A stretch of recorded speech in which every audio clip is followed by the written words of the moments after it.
Hey Rodney, how you doing? I'm great. How you doing? Yeah, I'm doing well. I'm doing well. Where are you in the studio or?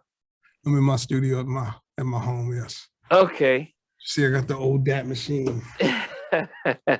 Is The that old the one that your dad loaned you $1,200 to get? old, old MPC. Now this is actually my other MPC is at my other studio. The one my dad loaned me $1,200 off his life insurance to get. I still have it actually.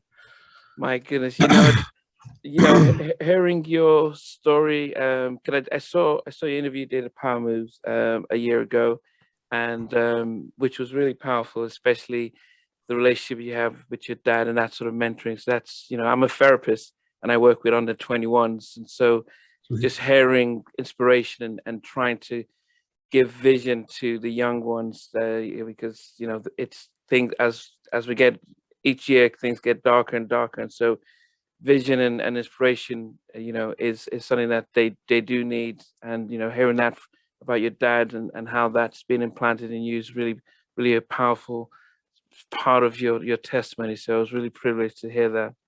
So powerful, man. So powerful that it has literally, um, man, it has inspired me to be that for my children. Uh, Yeah. my four children and really all those things that he embedded in me, like, having to take piano lessons. I started taking piano lessons when I was 5 years old, and my dad had like a house rule. He's like, you can't play the piano. You can't live in my house unless you play the piano. So like I had that same rule now. So all my kids play the piano. All of them. Wow. Yeah. Yeah, I mean, I'm gonna start from the beginning because I'm based here in the UK. I went to college in the US, but we do have an international audience. People from Australia, Singapore, Japan, they all tune in. So I almost give a sense of where were you born and raised, so that they can have a sort of a geography understanding of where our guests are. So if we start off, where were you sort of born and raised?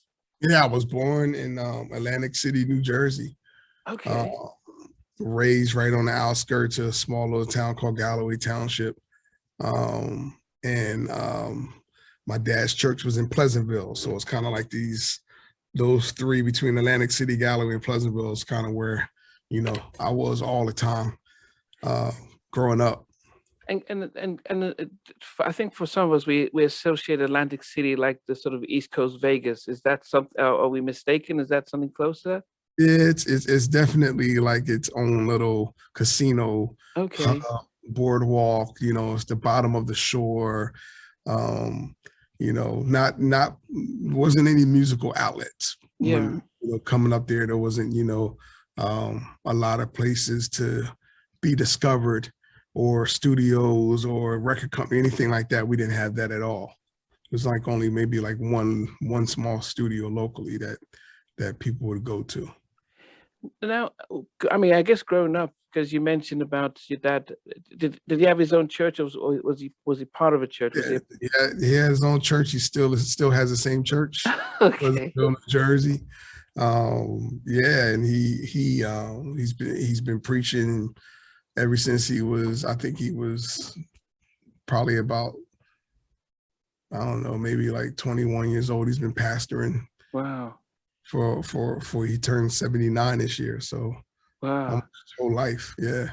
Was the vision for you growing up to sort of join the ministry, music director, and also join the pastoring service, or what was growing up? Absolutely, absolutely not. Oh, that Absolutely. wasn't a vision as a That was kid. everybody. That was everybody else's vision for Oh, me. yeah, yeah. Everybody in the church says you're gonna be a pastor one day. I'm like, but you never know. I mean, we still got a long life to live still, Yeah, so you never yeah. know. Nah, my vision was really it was music from 10 years old. I knew exactly what I wanted to do. I would listen. I would sneak. We weren't allowed to listen to secular music in my house growing up. I grew up listening to the Winans and the Clark Sisters and Commission and BB and Oh, CC and all amazing gospel yeah. artists. And so I would have to sneak to listen to like, R&B and hip hop. So a lot of times you would, catch me when I got to school with my friends. I'm listening to, Rob Bass and DJ Easy Rock, or Big Daddy Kane and Guy and all these different artists that would inspire, I guess, the hip hop swag for me. And so I would listen to those rhythms and those sounds. And because I played drums as well at church, I was playing those type of rhythms, those New Jack rhythms in church.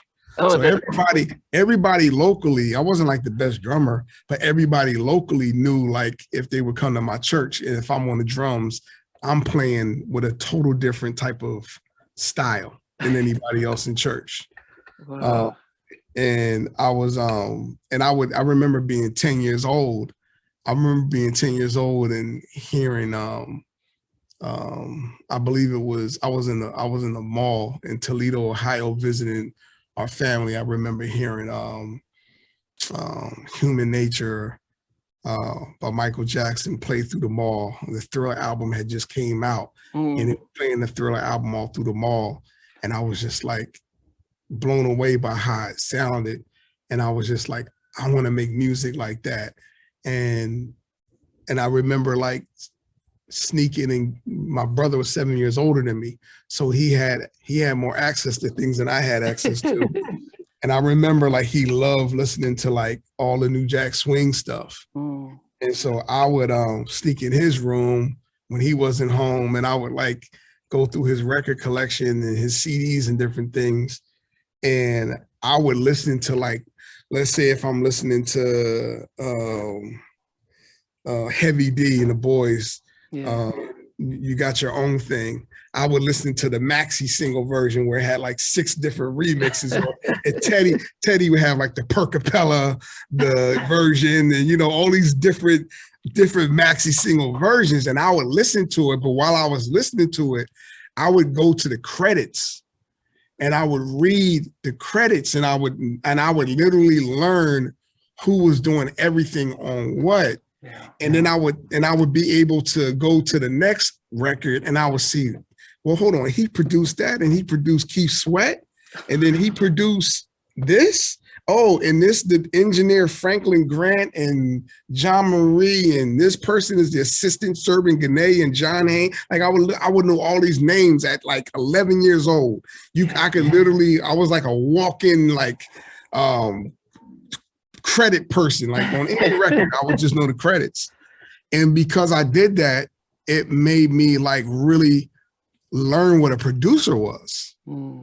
Right? Because I would be like, okay, the guy who must be, where it says produced by Teddy Riley, but then it says the bass synth by Teddy Riley, or keys by Teddy Riley. So he must be the one, the producer must be the one putting all the music together. That's what I would think in my mind, right?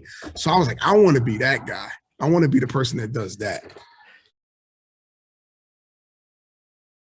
Thanks for watching. Please remember to subscribe to the channel, but most importantly, to press the notification bell so that you can be notified when we do have a new interview.